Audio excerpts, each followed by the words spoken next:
For me, this is my biggest day as a coach.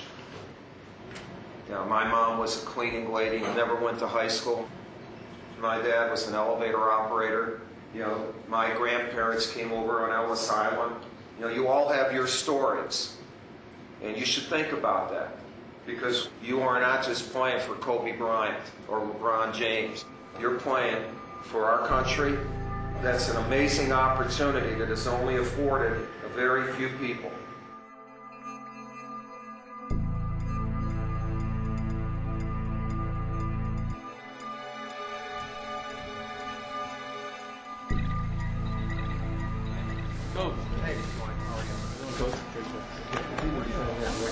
On June 23, 2008, the final USA Basketball men's senior national team was formally announced.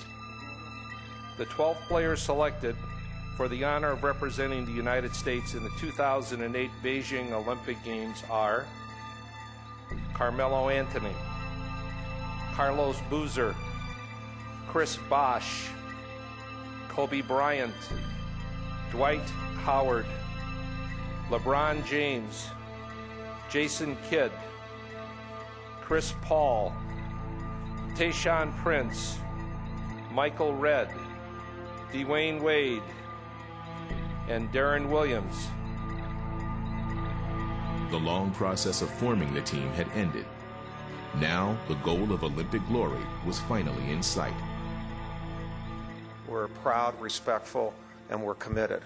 And we're very thankful for the opportunity of representing this great country on a world stage that will be the biggest in the history of sport when we play in Beijing. As a result of their many shared experiences, the players have come to reach a deeper understanding of their ultimate goal. I really want you to pay close attention this morning and give your respect to the heroes we have in this room today. Colonel Bob Brown, one of my former players at West Point, brought in 4 wounded heroes from Iraq and Afghanistan, and we tried to get across that selfless service. Let's face it, it's what makes teams great, is selfless service. It's putting the needs of someone else before yourself. And on the basketball court, that may be diving for the loose ball or taking a charge. On the battlefield, it may be running into a wall of bullets, putting their life on the line for someone else. And that, to that level of selfless service. This was a lot more than playing the game of basketball. This was about patriotism. This was about pride in being an American and what's really at stake here.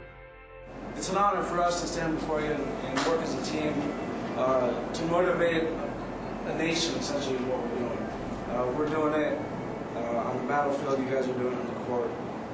Same team, Team America, because we are a family. We're not a family of blood, but we're a family because we represent a great nation. It wasn't just giving something to read or talk about. They needed to feel that. You have an experience like that, and it touches you a little bit deeper. The explosion went off. It killed 22 people. Sergeant Steele was 10 feet away from the blast. The guy in front of him, behind him, were killed. Sergeant Steele had shrapnel in his neck, his back, his legs, lost a finger. No one expected him to come back, and he did not have to. But for the team, he came back. I think it opened everybody's eyes, to realize, what we're playing for. We're not just playing for ourselves, we're playing for a whole country. I just felt like, okay, I'm injured, but I gotta go back. This is a team. I feel like I was letting my team down. They represent the country, the troops, and that are fighting for us overseas. So it's just important that we represent them well and make everybody proud. Scotty was riding in that striker in that hatch, and one of those vehicles came right at him.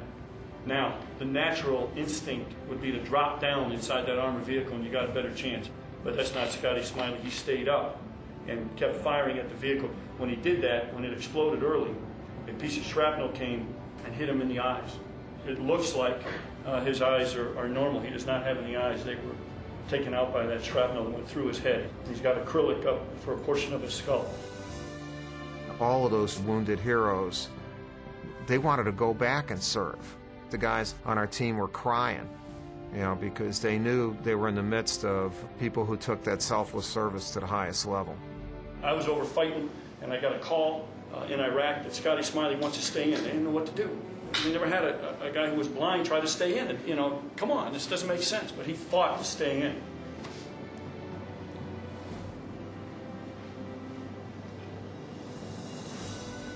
Sorry. So, he's in. And he's still serving. That's a hero. These guests who shared their lives with us and their experiences and what sacrifices they've made for the country had a great impact on all of us. These are the flags we wore in our uniforms in Iraq, and we got a flag for each one of you. I'm hoping they can put it on your warm-up jerseys, and what I'm hoping is that you'll look down, you'll see that flag, and you'll realize thousands of people have gone before you and sacrificed so you can be a great basketball player. And it'd be our hope you look down at this flag, and there's a loose ball to get. There's 4 of you hitting each other on the floor because there's so many of you died before it. And you're playing for the United States, and it's all about selfless service. And I can tell from the group, you're going to make us all proud. Scotty, you hear me? All right, Scotty, right now, blue is getting into us right now. So white team, we got to pick it up as a team. They're playing better than us. You hear me, Scotty? Y'all put y'all uniforms on. I know y'all got a lot of pride. Because we put these jerseys on, we feel a lot of pride walking around with USA on our chest. So I know y'all got a lot of pride. You guys are role models to all of us out here. We don't get a chance to tell y'all. Y'all are role models to us. And we respect what y'all do for our country.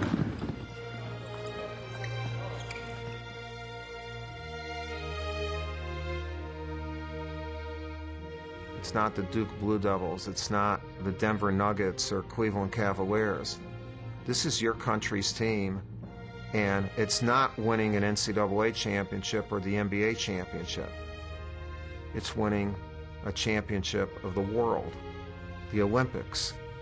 It's the ultimate. It's always enjoyable to put on an NBA jersey every night, and you look down at it and you be proud, but to put on a USA jersey, only a select few get to pick this jersey on. And to be one of them is just undescribable in words. This is bigger than any one player. This is bigger than any NBA team. You represent the USA, and I don't think there's any greater honor. There was a particularly poignant moment where the guys were given their uniforms, and Kobe looked down on his U.S. uniform before he tried it on. He had tears in his eyes and said, "I've dreamed of playing for my country. It's such an honor." With all that's going on in the world, with troops and so forth and so on, this is our task. This is our responsibility as Americans to go and compete and to represent our nation the right way. I always wanted to be, on that first place podium. I don't know how that feels. We got a chance now to go out there and to prove something to the whole world. We've made this commitment to get to this point, and we're going to make a lot of people proud and rekindle that flame that Olympic basketball hasn't had in a while. The biggest win that I could have as a coach is to win the gold medal and win it the right way. There could not be a bigger victory. Our goal is to hear the national anthem being played while gold medals are being placed around the necks of each one of these men. These guys love their country, they love U.S. basketball, and they've made a commitment to making this team the best in the world. Road to Redemption, presented by Nike. Series continues July 21st on ESPN2.